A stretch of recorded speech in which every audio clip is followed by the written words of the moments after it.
Okay. बच्चों, previous class में हमने देखा था bond order is directly proportional to bond enthalpy is directly proportional to bond strength but inversely proportional to bond length, हाँ कि नहीं? बॉन्ड लेंथ इनवर्सली सिर्फ प्रोपोर्शनल होता था और बाकी तीनों जो थे अपने बॉन्ड ऑर्डर, बॉन्ड एंथैल्पी और बॉन्ड स्ट्रेंथ, मतलब अपना बॉन्ड का कितना स्ट्रेंथ है, वो सब डायरेक्टली प्रोपोर्शनल होते थे। डायरेक्टली प्रोपोर्शनल होते थे। हाँ बेटा, डायरेक्टली प्रोपोर्शनल होते थे। तो ये सब फंडा हम वहीं पे छोड़ते हैं। किसी को यहाँ तक से कुछ अगर डाउट है तो पूछिए, नहीं तो आज शुरू करेंगे अपना रिजोनेंस के बारे में, फिर रिजोनेंस एनर्जी पढ़ेंगे, फिर डाइपोल मोमेंट वगैरह वगैरह आगे जितने कॉन्सेप्ट हैं वो सब पढ़ेंगे।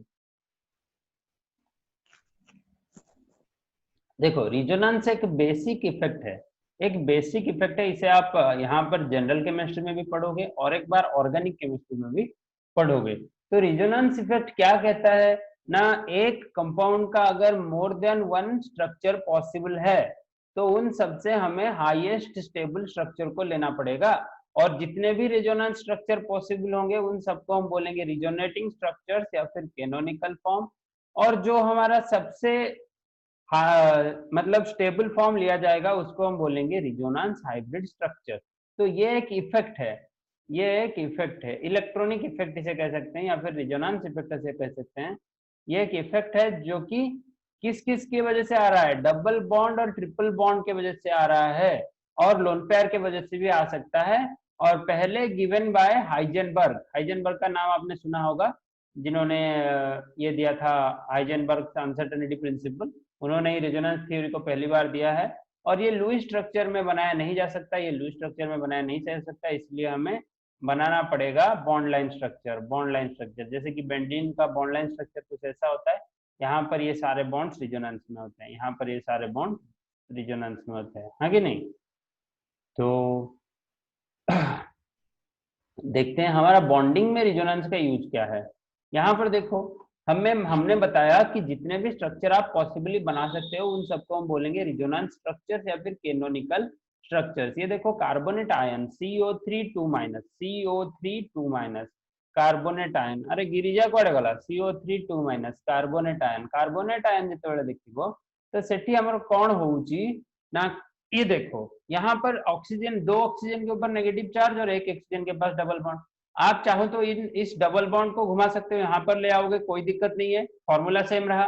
फिर इस डबल बॉन्ड को यहाँ पर ले आए, देखो इसे मैं 1 पोजीशन देता हूँ, इसे मैं 2 पोजीशन देता हूँ, इसे मैं 3 पोजीशन देता हूँ। तो पहले आपका डबल बॉन्ड 3rd पोजीशन में था, फिर आपने उसे 1 पोजीशन में ले आया, फिर आपने उसे 2 पोजीशन में ले आया। तो ये जो डबल बॉन्ड के रोटेशन को हम बोले रिजोनेंस स्ट्रक्चर्स। और रिजोनेंस हाइब्रिड कैसा बना ना, आपने ये जो डबल बॉन्ड को तीनों बॉन्ड्स में बांट दिया, मतलब ये एट ए टाइम यहाँ पर भी प्रेजेंट हो सकता है, यहाँ पर भी प्रेजेंट हो सकता है, यहाँ पर भी प्रेजेंट हो सकता है। और आपने दो नेगेटिव चार्जेस को तीनों ऑक्सीजन के ऊपर बांट दिया, मतलब डबल बॉन्ड भी आपने तीनों को दिया और नेगेटिव चार्ज भी आपने तीनों को दिया। तो which is a stable resonance hybrid, जो कि एक रिजोनेंस हाइब्रिड है और स्टेबल स्ट्रक्चर दे रहा है। ऐसे ही आप और भी कुछ मॉलिक्यूल्स के रिजोनेंस स्ट्रक्चर बुक से या फिर किसी भी मटेरियल से या फिर ऑनलाइन से रेफर करके अपने कॉपी में ड्रॉ कर सकते हो। जैसे कि आपका SO3- है, SO3 2- है, इसका आप ड्रॉ कर सकते हो। ओके, तो बच्चे सुन रहे हो ना क्लास में? फिर the various resonating structures differ in position of electrons and not in relative position of atoms. तापर all the contribution structures have same number of unpaired electrons। देखो भाई, अनपेयर्ड इलेक्ट्रॉन को चेंज मत करना, जितने भी स्ट्रक्चर हो सब में अनपेयर्ड इलेक्ट्रॉन सेम रहना चाहिए, नहीं तो आपका अगर सेम स्ट्रक्चर नहीं रहा तो रिजोनेंसिंग स्ट्रक्चर बनाने का कोई मतलब फायदा नहीं है। और यहाँ पर देखो, stability of resonance structure, resonance structure normal structure से क्यों ज्यादा स्टेबल होता है, उसके लिए भी कुछ पॉइंट्स है हमारे पास। एक देखो, a non polar canonical form is more stable. दूसरा क्या ना, मोर the covalent bond more is the stability. देखो ये वाला पॉइंट अंडरलाइन करो, अभी हमने पढ़ा था पिछले क्लास में कोवेलेंट बॉन्ड के बारे में, तो more the covalent bond more is the stability. फिर तीसरा पॉइंट देखो, resonance structure in which the negative charge resides on the more electronegative atom and positive charge resides on the more positive atom is stable as compared to the other structures. अगर आप negative atom को negative charge दे देते हो और positive atom को positive charge दे देते हो तो वो ज्यादा स्टेबल रहेगा। अदर देन आप अगर पॉजिटिव एटम को नेगेटिव चार्ज देते हो और नेगेटिव एटम को पॉजिटिव चार्ज देते हो तो वो कम स्टेबल रहेगा। समझ रहे हो, ये आपको बताना चाहता है, बिल्कुल बेसिक चीजें हैं। फिर the larger the number of contributing structures greater is the stability of the molecule, ये भी फैक्ट है। फिर the bond length of the hybrid structure और intermediate of the bond length of the various resonating structure, जैसे कि मैंने अभी benzene की बात की, ये जो बेंजीन है ये इसका रिजोनेटिंग स्ट्रक्चर है। अगर आप देखें कार्बन कार्बन सिंगल बॉन्ड का लेंथ होता है 154 पिकोमीटर। पिकोमीटर कितना होता है बेटा, फिजिक्स सर ने पढ़ाया होगा। कार्बन कार्बन डबल बॉन्ड का लेंथ होता है 134 पिकोमीटर, बट बेंजीन के बॉन्ड लेंथ का लेंथ होता है 139 पिकोमीटर। मतलब डबल बॉन्ड और सिंगल बॉन्ड के बीच का बॉन्ड लेंथ आता है। कोई बताओ पिकोमीटर क्या होता है, पीएम कितना होता है? Sir 10⁻⁻12 metre. Okay very good. फिर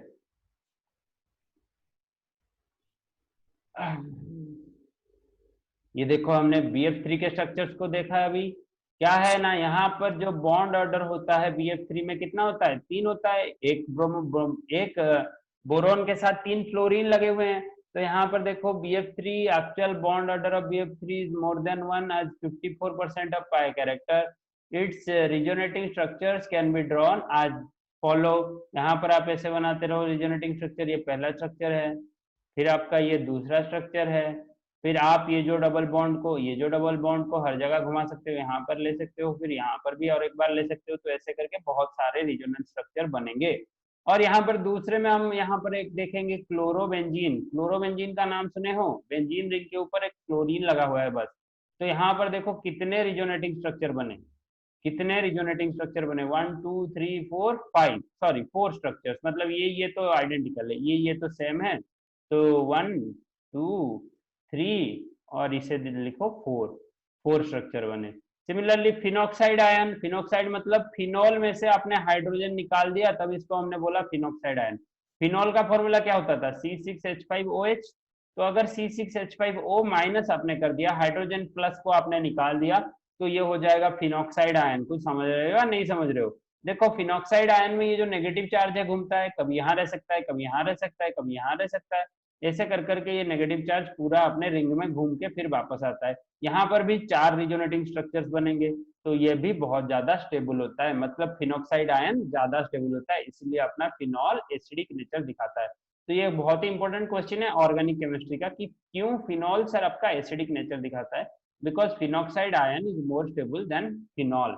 तो किस इफेक्ट की वजह से ना, रिजोनेंस इफेक्ट की वजह से। फिर अभी हेडिंग डालो एक छोटा सा कि रिजोनेंस एनर्जी क्या होता है। रिजोनेंस हमने देखा, तो ये जो रिजोनेंस स्टेबिलिटी के लिए या फिर रिजोनेंस बनाने के लिए स्ट्रक्चर जो जितने अमाउंट का एनर्जी रिलीज होता है या फिर चाहिए होता है उसको हम बोलते हैं रिजोनेंस स्टेबिलिटी। तो यहाँ पर देखो डेफिनेशन में क्या बोला गया है, the difference between the energy of resonance hybrid and most stable contributing structure having least energy is called resonance energy। तो अगर देखो यहाँ पर जो रिजोनेंस हाइब्रिड का एनर्जी और जो लीस्ट स्टेबल जो मोस्ट स्टेबल स्ट्रक्चर है उन लोगों के बीच जितना एनर्जी का डिफरेंस रहता है उसको हम बोलते हैं रिजोनेंस एनर्जी। तो पहले देखो यहाँ पर बेंजीन का रिजोनेंस एनर्जी हमें दिया गया है 150 किलो जूल मोल इनवर्स या फिर 36 किलो कैलोरी मोल इनवर्स। आपको पता है जूल और कैलोरी के बीच का relation 1 calorie is equal to 4.2 joules. Okay, तो ये देखो यहाँ पर आपको ग्राफ ड्रॉ करके समझा गया है, वाई एक्सिस में एनर्जी और एक्स एक्सिस में बेंजीन। यहाँ पर देखो ये वाला स्ट्रक्चर ज्यादा एनर्जी में होता है, ये वाला और ज्यादा एनर्जी में, पर रिजोनेटिंग स्ट्रक्चर इनमें इनसे कम एनर्जी में होता है। अगर आपको ये भी पता है कि एनर्जी लेवल जितना कम होगा स्टेबिलिटी उतना ज्यादा होगा, एनर्जी लेवल जितना लो होगा स्टेबिलिटी उतना हाई होगा। ये पता है कि नहीं? अगर आप कम एनर्जी में हो तो आप ज्यादा स्टेबल होगे, अगर आप ज्यादा एनर्जी में हो तो आप कम स्टेबल होगे, जल्दी जल्दी गुस्सा हो जाओगे, हाँ कि नहीं? तो थोड़ा बेसिक चीजें अप्लाई करो यहाँ पर। तो ये जरूर, ये ग्राफ जरूर अपने कॉपी में रखो रिजोनेंस एनर्जी के नीचे, बहुत इंपॉर्टेंट है। 2 मिनट टाइम लो, अच्छे से बनाओ, 2 मिनट टाइम लो, बेंजीन का रिजोनेंस हाइब्रिड दिखाओ और अच्छे से बनाओ, ये बहुत ही इंपॉर्टेंट पार्ट है। रिजोनेंस एनर्जी को चीटिंग मत कर लेना भाई। बेंजीन के बारे में पूछता है, पूरा डायरेक्ट पूछता है बेंजीन का रिजोनेंस एनर्जी का वैल्यू कितना है, कौन नीचे रहेगा, रिजोनेटिंग स्ट्रक्चर नीचे रहेगा या नॉर्मल बेंजीन का स्ट्रक्चर नीचे रहेगा। तो यह है आपका नॉर्मल स्ट्रक्चर और यह है रिजोनेटिंग स्ट्रक्चर, तो कौन नीचे रह रहा है,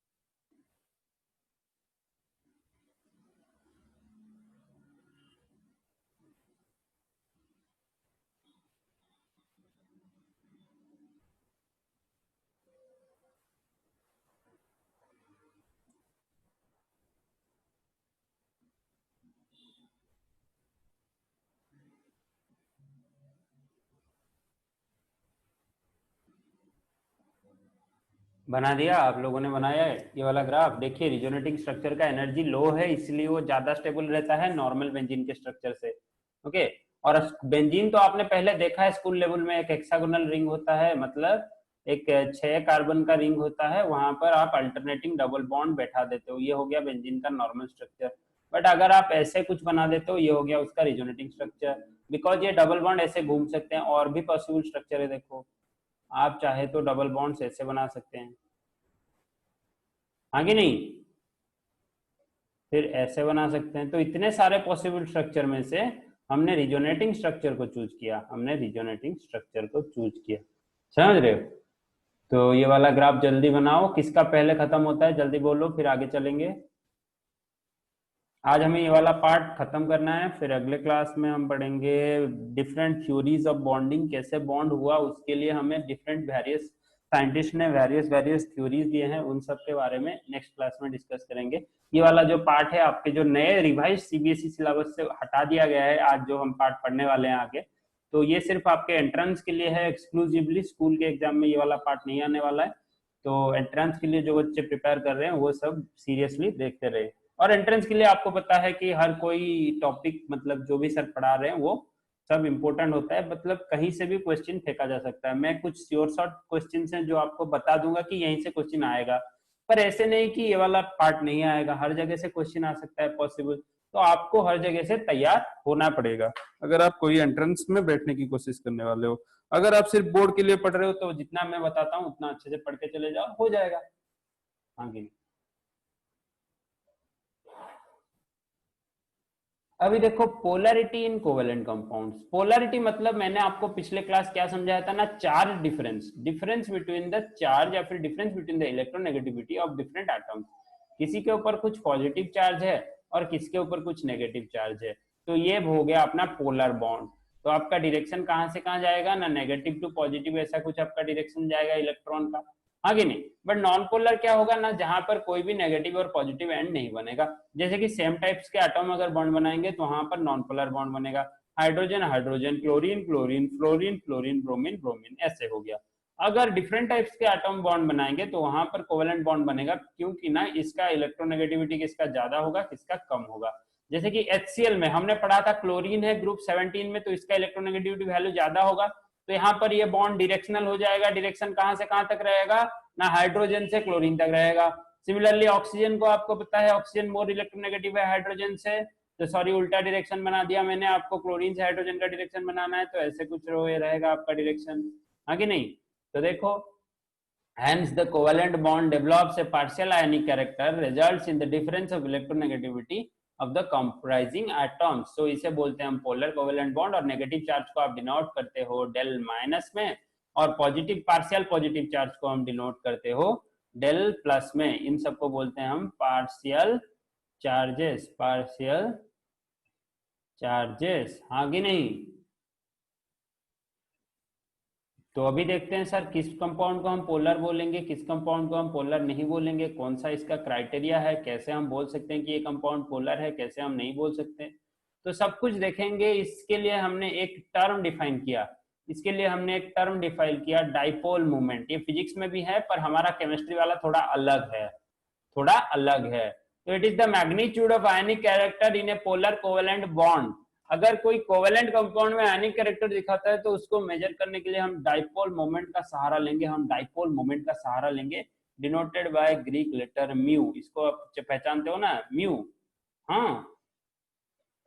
तो dipole moment is defined as the product of magnitude of charge and distance between the centers of positive and negative charges। अगर यहाँ पर एक पॉजिटिव चार्ज है Q प्लस और यहाँ पर एक नेगेटिव चार्ज है Q माइनस, तो इन लोगों के बीच जितना भी डिस्टेंस है ये दोनों को और इनके चार्ज के मैग्नीट्यूड को अगर आप मल्टीप्लाई कर दे तो डाइपोल मोमेंट का फॉर्मूला पता चल जाएगा। अगर ये डिस्टेंस d हुआ और इनका चार्ज Q हुआ तो mu is equal to Q into D. और dipole moment is usually expressed in debye, debye units में एक्सप्रेस किया जाता है।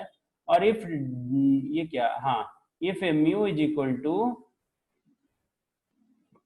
if mu is equal to 8.4.8 into 10 to the power -10 ESU। ESU क्या यूनिट, किसका unit होता है ESU ना, पार्शियल चार्ज का यूनिट। डेल्टा क्या है अपना पार्शियल चार्ज। फिर सेपरेशन, डिस्टेंस ऑफ सेपरेशन किस में नापेंगे हम, आर्मस्ट्रांग में, और एक आर्मस्ट्रांग कितना होता है 10⁻⁻10 मीटर होता है। अगर आप उसे सेंटीमीटर में लिखोगे तो 10⁻⁻8 सेंटीमीटर भी लिख सकते हो। A molecule will have a dipole moment of 1 dBi if the charge of 1 into 10⁻⁻10 ESU are separated by distance of 1 Armstrong। अगर 1 Armstrong से ये डिस्टेंस सेपरेट हुआ तो इसको हम बोलेंगे 1 dBi। ओके, तो 1 dBi का फॉर्मूला हमें क्या मिला ना, 1 into 10⁻⁻18 ESU, ESU है चार्ज का यूनिट, और इंटू सेंटीमीटर, सेंटीमीटर किस पार्ट का यूनिट है, ये डिस्टेंस ऑफ सेपरेशन का यूनिट है सेंटीमीटर, और चार्ज का यूनिट है ESU। सर कूलम में क्यों नहीं लेते, हाँ कूलम आप ले सकते हो। यहाँ पर देखो, यहाँ पर अगर आप कूलम लेते हो और मीटर में लेते हो तो ये हो जाएगा 1.602 into 10⁻⁻29 metre coulomb metre. Okay, तो ये हो जाएगा 4.8 dBi। अगर आप कूलम मीटर लोगे तो ये आपको 1 dBi ना देके 4.8 dBi देगा। तो आप जिस भी यूनिट में आपको पूछा गया है उस हिसाब से आप कैलकुलेट कर सकते हो। तो पहले देखो एक एग्जांपल से हम वेरीफाई करते हैं। Dipole moment of HCl is equal to इतना, ESU सेंटीमीटर, ESU सेंटीमीटर यहाँ पर लिखा गया है, इज एक्सप्रेस्ड एज एतिकी। तो क्या बोला गया ना, डाइपोल मोमेंट कहाँ से कहाँ तक जाता है ना, पॉजिटिव से नेगेटिव तक जाता है। तो the shift of electron density is symbolised by arrow in which Lewis structure is used to indicate the direction of shift. तो यहाँ पर एक डायटोमिक मॉलिक्यूल के लिए आपका वैल्यू क्या होगा ना, mu is equal to partial charge into distance, या फिर sigma into D. Okay, partial charge delta, sorry ये डेल्टा लिखा गया है, छोटा delta, delta into D. But in polyatomic molecules with angle theta, यहाँ पर आपको वेक्टर फॉर्म लगाना पड़ेगा। वेक्टर्स आपने थोड़ा थोड़ा पढ़ा होगा फिजिक्स में, तो वो ही वाला वेक्टर फॉर्म हमें लगाना पड़ेगा। दो वेक्टर अगर थीटा एंगल से यहाँ पर ऐसे बाइसेक्ट कर रहे हैं और यहाँ पर इनका रिजल्टेंट आ रहा है, तो इनका रिजल्टेंट का वैल्यू क्या होगा, अगर ये म्यू है और ये म्यू है तो म्यू रिजल्टेंट का वैल्यू क्या होगा, 2 mu cos theta by 2, 2 mu cos theta by 2। इसे आपने कॉपी में लिख लो। अगर एक डायटोमिक मॉलिक्यूल के लिए आप डायरेक्ट निकाल सकते हो, और पॉलीएटॉमिक मॉलिक्यूल के लिए आपको म्यू रिजल्टेंट निकालना होगा, which is equal to mu 2 mu cos theta by 2, where theta is the angle between the two vectors, where theta is the angle between the two vectors। जल्दी से लिखो, where theta is the angle between the two vectors, theta is the angle between the two vectors। हाँ कि नहीं, हाँ कि नहीं बच्चों, कोई सुन रहा है या सो गया? ये सब आपको हायर लग रहा है कॉन्सेप्ट? अरे आपके स्कूल के सिलेबस से हटा दिया है, टेंशन मत लो। पहले था एनसीईआरटी में थोड़ा थोड़ा, अभी पूरा हटा दिया है। मतलब इस साल के लिए हटा है, कोरोना ईयर के लिए, अगले साल फिर वापस आ जाएगा, डोंट वरी। फिर आगे आप देख सकते हो ये वाला पार्ट, यहाँ पर कुछ मॉलिक्यूल्स क्या जो हमने देखा रिजल्टेंट किससे इक्विवेलेंट रहता है ना, directly proportional to cos theta by 2 और is proportional to 1 by theta, is proportional to 1 by theta, greater the value of theta, smaller the value of mu, greater the value of theta, smaller the value of mu। फिर the symmetrical molecules without lone pair of electron will have zero dipole moment।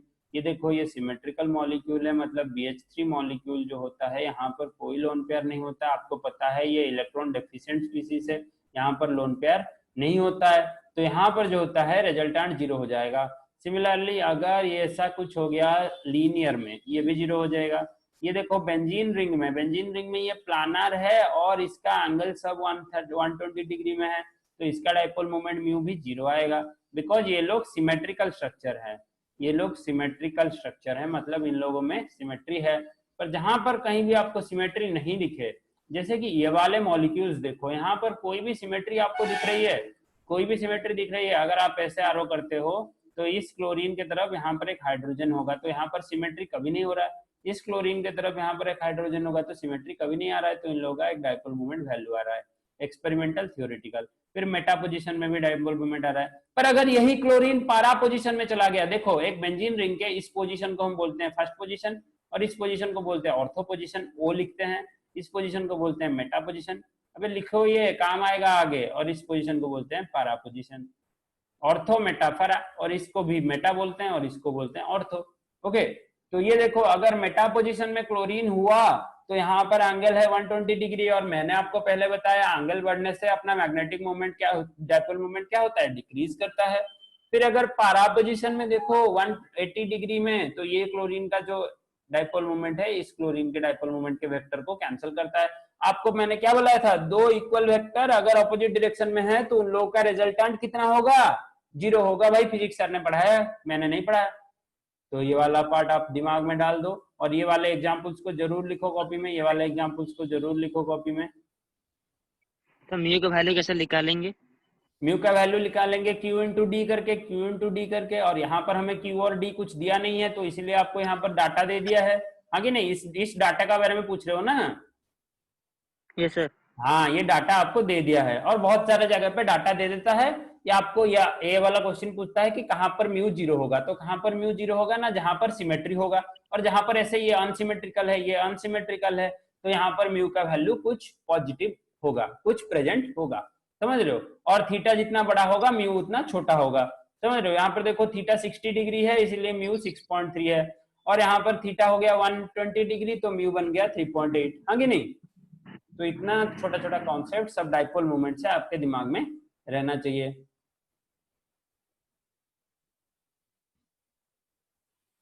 तो यहाँ पर आपको क्या पता चला ना, mu of ortho isomer is greater than mu of Meta isomer is greater than mu of para isomer, जिसका value है 0।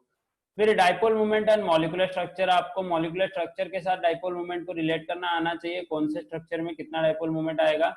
जैसे कि आपको ये वाला स्ट्रक्चर मैंने बताया था BF3 में अपना जो आता है, ये देखो इस दोनों का रिजल्टेंट यहाँ पर पड़ेगा और ये यहाँ पर पड़ेगा। तो आपको फिर से पता है कि दो इक्वल वेक्टर अगर एक अपोजिट साइड में होंगे, दो इक्वल वेक्टर अगर ईच अदर के अपोजिट होंगे तो नेट रिजल्टेंट कितना आएगा, रिजल्टेंट 0 आएगा। तो वेक्टर आप लोग मुझसे भी ज्यादा जानते हो, वेक्टर अभी आप पढ़ रहे हो, मैं कई सालों पहले वेक्टर पढ़ा था, तो आप लोग मुझसे ज्यादा वेक्टर जानते हो। मैं उसमें आपको क्या पढ़ाऊंगा, मैं जितना वेक्टर जानता हूँ आपको उतना पढ़ा दूंगा। अमोनिया में देखो यहाँ पर नेट डाइपोल मोमेंट इतना आता है, पर वाटर में नेट डाइपोल मोमेंट उतना आता है, बिकॉज ये लोग सिमेट्रिकल नहीं है, अनसिमेट्रिकल है, और इन लोग आप वेक्टर एडिशन वगैरह करोगे तो आपका यहाँ पर पॉजिटिव डाइपोल मोमेंट आएगा, यहाँ पर आपका पॉजिटिव डाइपोल मोमेंट आएगा।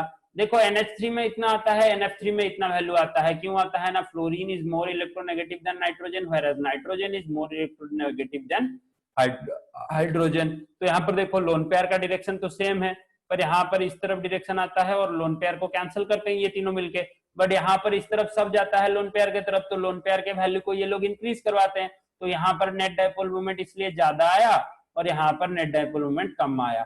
तो एक बार मेरे क्लास खत्म होने के बाद और एक बार जाके वीडियो देख लेना, या फिर और एक बार इस जो PDF को और एक बार पढ़ लेना, नहीं तो आप नहीं समझ पाओगे। ये बिल्कुल ये वाला पार्ट आपके लिए नया है, और वेक्टर भी आपके लिए नया है। आपने कितना वेक्टर पढ़ा है नहीं पढ़ा मुझे नहीं पता।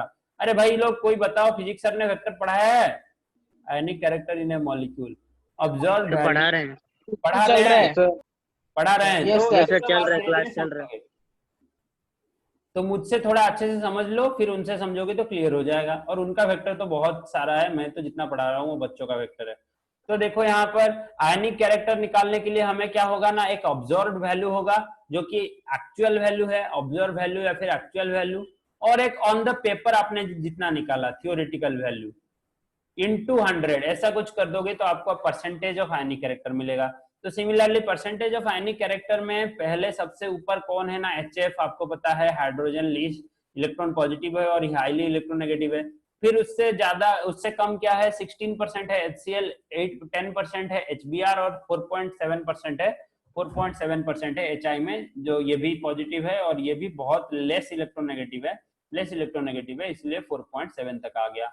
ओके, तो HX, the molecule HX is 50% ionic of electronegative difference, and H and X is equal to इतना इलेक्ट्रॉन वोल्ट अगर इलेक्ट्रोनेगेटिव डिफरेंस रहा कितना 151.7, तभी जाके ये 50% होगा। मतलब HF फ्लोरीन से भी ज्यादा नेगेटिव एटॉम चाहिए हमें 50% आयनिक कैरेक्टर लाने के लिए। तो 50% भी आयनिक कैरेक्टर नहीं है। यहाँ पर देखो कोवेलेंट कैरेक्टर यहाँ पर डोमिनेंट है, यहाँ पर अगर 40% आ गया आयनिक कैरेक्टर यहाँ पर, तो कोवेलेंट कैरेक्टर कितना रहा 60, और यहाँ पर रहा 84%, यहाँ पर 90% कोवेलेंट, और यहाँ पर 95% कोवेलेंट कैरेक्टर देख रहे हो, कोवेलेंट कैरेक्टर कितना डोमिनेंट है हाइड्रोजन एसिड्स में, HF हो, HBr हो, HCl हो, HI हो।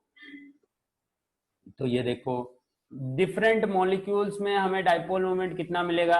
अगर एक मॉलिक्यूल हुआ AX मतलब 2 ही एटॉम है तो ये हो गया लीनियर ज्योमेट्री में, तो इन लोगों में डाइपोल मोमेंट नॉन जीरो हो सकता है, कैन बी नॉन जीरो। अगर AX2 मॉलिक्यूल आया तो यहाँ पर एक लीनियर हो सकता है, एक बेंट हो सकता है, वाटर वाला केस H2O। गिरिजा देखे कौन पचारथिलु मॉल कंपाउंड है परिवन तापर अगर BeCl2 का केस आया तो ये जीरो हो जाएगा बिकॉज ये लीनियर है, और वाटर बेंट होता है तो इसका डाइपोल मोमेंट नॉन जीरो होगा। सिमिलरली ट्राइगोनल पैरेलल में जीरो किसका होगा ना, BF3 का होगा। मैं जो एग्जांपल्स लिख रहा हूँ कॉपी में लिखते जाओ। BF3 का ट्राइगोनल प्लानर में जीरो होगा। फिर T-सेफ कौन है, T-सेफ में कौन है, ClF3 है T-सेफ में, ये नॉन जीरो होगा बिकॉज यहाँ पर लोन पेयर का खेल चलता है। और ट्राइगोनल पिरामिडल कौन है, ट्राइगोनल पिरामिडल NH3 हो सकता है, NF3 हो सकता है, आगे नहीं, इन लोगों का भी नॉन जीरो होगा। फिर टेट्राहेड्रल तो जीरो होगा, मीथेन।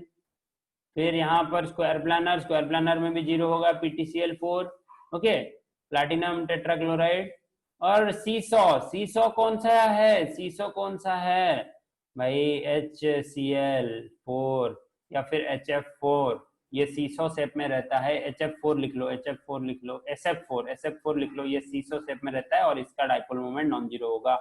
फिर ट्राइगोनल बाइपिरामिडल ये जीरो होगा, PCl5 में डाइपोल मोमेंट जीरो होगा, पर स्क्वायर पिरामिडल में नॉन जीरो होगा। स्क्वायर पिरामिडल है SF6 नहीं होगा भाई, SF6 तो ऑक्टाहेड्रल होगा, ये जीरो हो जाएगा।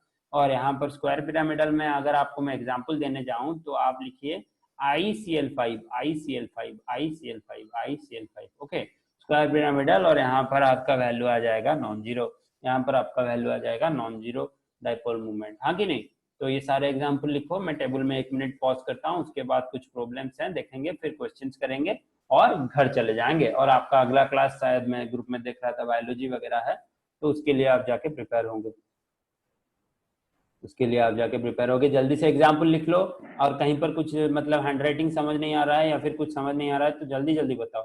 जो डाउट्स आप क्लास में क्लियर कर सकते हो, जितना क्लियर कर सकते हो कर लो, क्योंकि ना बाद में आप ज्यादा नहीं पढ़ते हो, ज्यादा नहीं पूछते हो तो वो बुरा लगता है। अभी अभी आप जितना कोशिश करते हो क्लियर कर दो।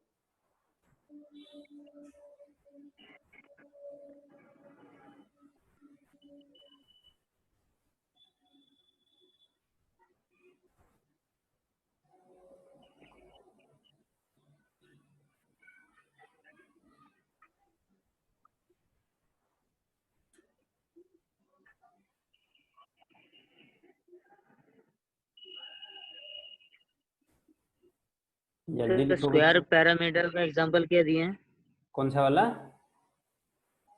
स्क्वायर पैरामीटर स्क्वायर पिरामिडल में एग्जांपल क्या दिए? ICl5, आयोडीन क्लोरीन 5, ICl5,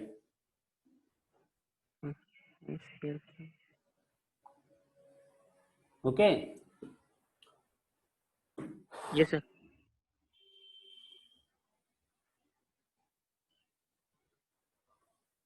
अब ये दोनों एग्जाम्पल्स हैं हमारे पास। यहाँ पर आपको डाटा क्या दिया गया है, देखो आपको पता है आयनिक डाइपोल मूवमेंट का फॉर्मूला क्या होता है ना, चार्ज इंटू डिस्टेंस।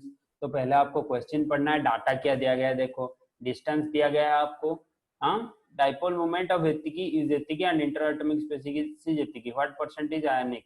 तो आयनिक कैरेक्टर आपको निकालना है, आपको डिस्टेंस दिया गया है और चार्ज दिया गया है, तो आप ये वाला वैल्यू निकाल सकते हो, आगे नहीं। तो परसेंटेज ऑफ आयनिक कैरेक्टर के लिए आपको given value by theoretical value, तो आपने थ्योरेटिकल वैल्यू निकला इतना, गिवन वैल्यू है इतना, तो गिवन बाई थ्योरेटिकल करके 100 मल्टीप्लाई कर दो, ये वाला आपका आ जाएगा 11%।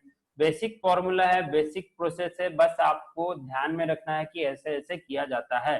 पहले आपको निकालना है, ये है अपना थ्योरेटिकल, और ऑब्जर्व वैल्यू आपको गिवन है, ऑब्जर्व वैल्यू आपको गिवन है।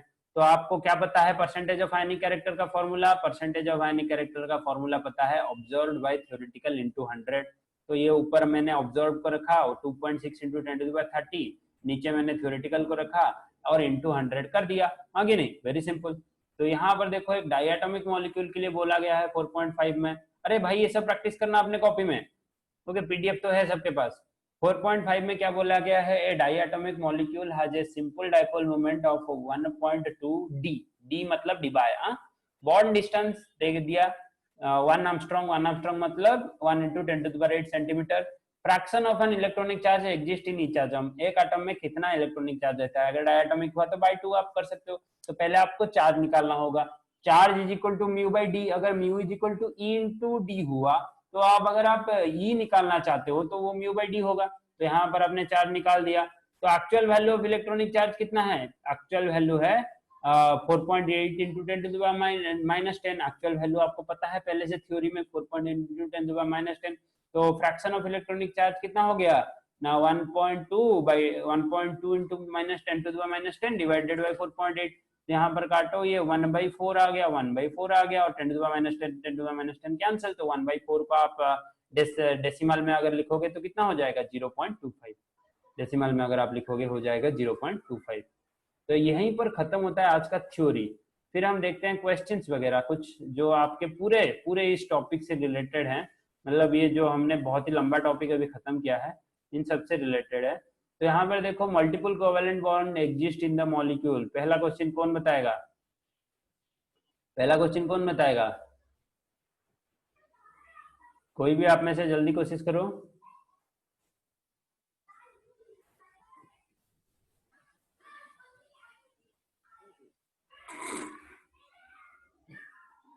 कोई नहीं बता पाएगा। नाइट्रोजन में होते हैं मल्टीपल कोवेलेंट बॉन्ड्स। फिर the number of electron surrounding krypton in KF2, यहाँ पर क्रिप्टन के चारों ओर कितने इलेक्ट्रॉन होंगे, ये कौन सा एग्जाम्पल है हाइपर ऑक्टेट का, और यहाँ पर 10 इलेक्ट्रॉन होंगे क्रिप्टन के चारों तरफ। कोई नहीं पढ़ रहा है, कोई नहीं पढ़ रहा है।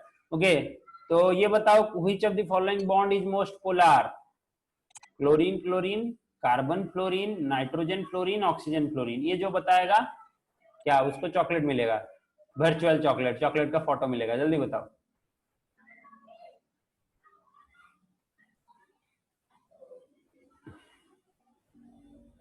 अरे भाई कोई तो कोशिश तो करो, गलत हो कोशिश क्लोरीन क्लोरीन क्लोरीन क्लोरीन तो जीरो होगा भाई, मोस्ट पोलर कैसे हो गया, ये तो जीरो हो गया, ये तो नॉन पोलर है। कौन सा वाला बोल रहे हो आप, बहुत अच्छा क्लोरीन क्लोरीन क्या क्लोरीन सी नंबर, हाँ ऑप्शन सी। कैसे हुआ, कार्बन का इलेक्ट्रोनेगेटिव वैल्यू कम है और फ्लोरीन, इन दोनों में डिफरेंस सबसे ज्यादा है, तो ये सबसे ज्यादा पोलर होगा।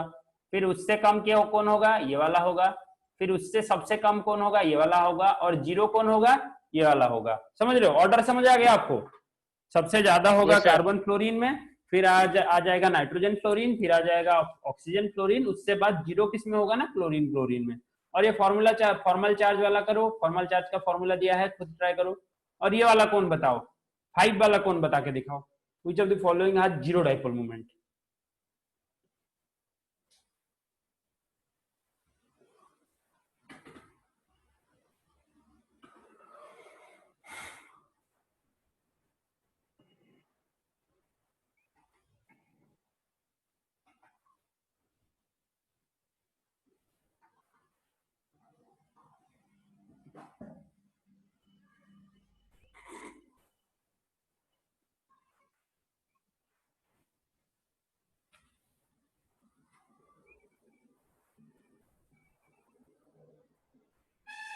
ओके तो आप लोगों के लिए ज्यादा प्रेशर हो रहा है, इतना क्लास करने के बाद अभी आप आंसर देने के मूड में शायद नहीं हो।